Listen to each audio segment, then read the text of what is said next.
Personality, उनकी बातें, हर 2 घंटे में बयान बदलने के, हर 2 घंटे में स्टैंड बदल देने के, और हर एक हफ्ते बाद अपने ही बयान को गलत बता देने की। लोग क्या कहते हैं इनके बारे में? देखिए, ट्रंप को लेकर अब एक राय ये बनती जा रही कि वो एक दादागिरी की तरह नेतागिरी कर रहे हैं और ट्रंप पूरी दुनिया में उथल पुथल मचाने पर आमादा हैं और वो किसके दोस्त हैं और किसके कब दुश्मन हैं ये भी नहीं पता लग पा रहा है।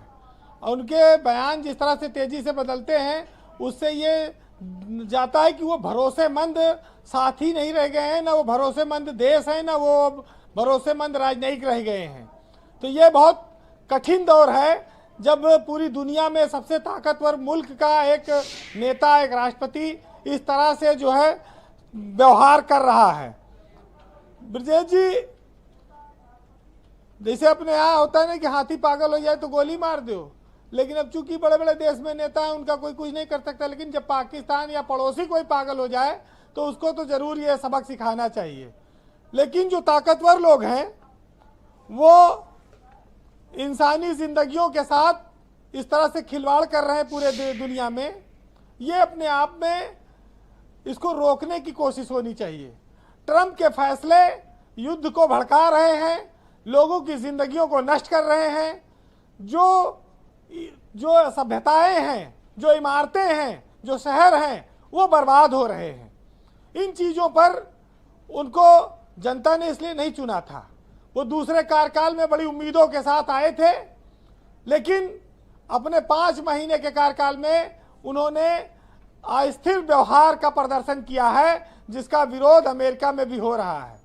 जिस पाकिस्तान को आपने वीज़ा रोक दिया पहले कार्यकाल में, उसके जनरल को आज बुला के आप खाना खिला रहे हैं अपने साथ, ये किस तरह के व्यवहार का संकेत है? कभी टैरिफ बढ़ाकर पूरी दुनिया में बवाल मचा दिए, कभी ईरान को कह रहे हो जहां छुपे हो वहां मार देंगे, अब आत्मसमर्पण कर दो, कभी भारत पाकिस्तान के युद्ध को कहते रुकवा दिया, जब शपथ नहीं लिए थे कह रहे थे कि 24 घंटे में रसिया और यूक्रेन का युद्ध रुकवा देंगे। अब ये झूठ और ये फर्जी बयान, इससे लोग ऊब चुके हैं। और भारत एक समृद्ध मुल्क है, एक 125 करोड़ से ऊपर की जनसंख्या वाला देश है, आत्मनिर्भर है, हम बहुत ज़्यादा उनसे प्रभावित नहीं होते। लेकिन चूंकि ग्लोबलाइजेशन का दौर है और रिश्तों के सम्मान का भी दौर है, देश दुनिया के साथ संपर्क का भी ज़रूरत है, इसलिए बहुत सारे घूंट को पीकर रहना पड़ता है। ये मुनीर ने लंच नहीं किया है ब्रजेश जी, ये लंच मुनीर ने पाकिस्तान की सत्ता का कर लिया है और ईरान के भरोसे का कर लिया है। ये दोनों को मुनीर ने खा लिया और इसका दूरगामी परिणाम आने वाले दिनों में दिखेगा।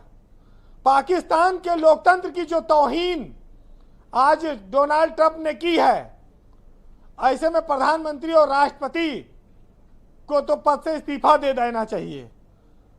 शहबाज शरीफ पीएम है, लेकिन युद्ध रोकने का क्रेडिट आसिम मुनीर को जा रहा है।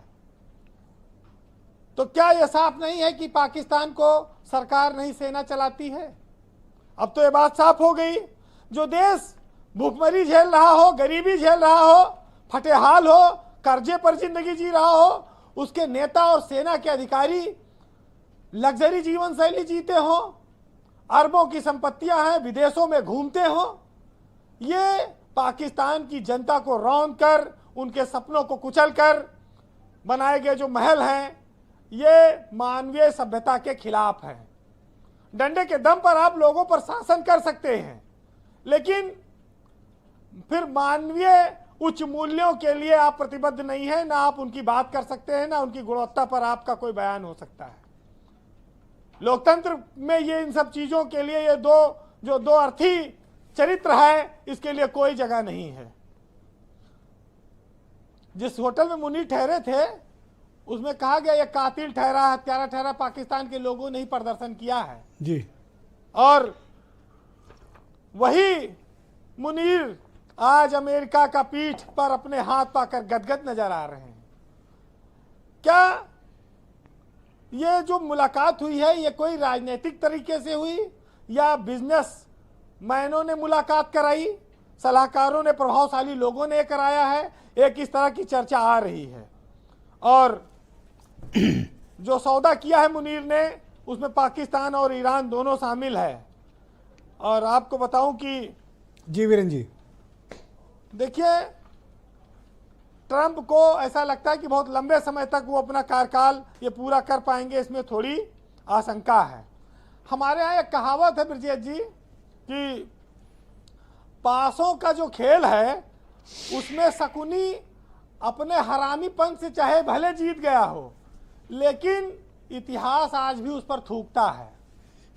तो ये थोड़ा शब्दों का चयन वीरेंद्र जी, थोड़ा। तो ये तो इतिहास में लिखा है ना। लेकिन एक चीज और जान लीजिए कि इंसान को दो तरह की भूख लगती है।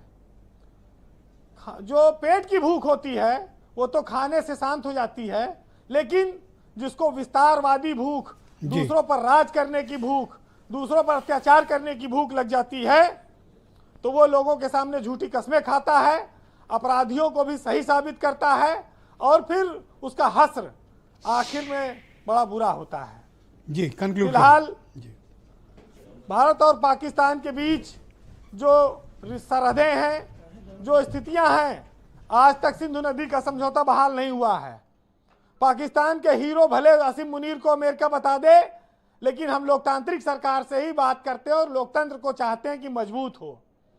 सिंधु जल समझौता रोक दिया गया है, पानी नहीं जा रहा है। सिंधु नदी भारत से चलकर पाकिस्तान में जाती है।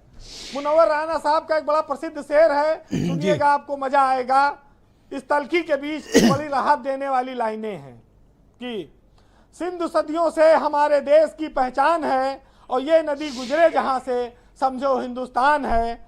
और इस नदी को देश की हर एक कहानी याद है, इसको बचपन याद है, इसको जवानी याद है, ये कहीं लिखती नहीं, सब मुँह जबानी याद है, और ऐ सियासत तेरी हर एक मेहरबानी याद है।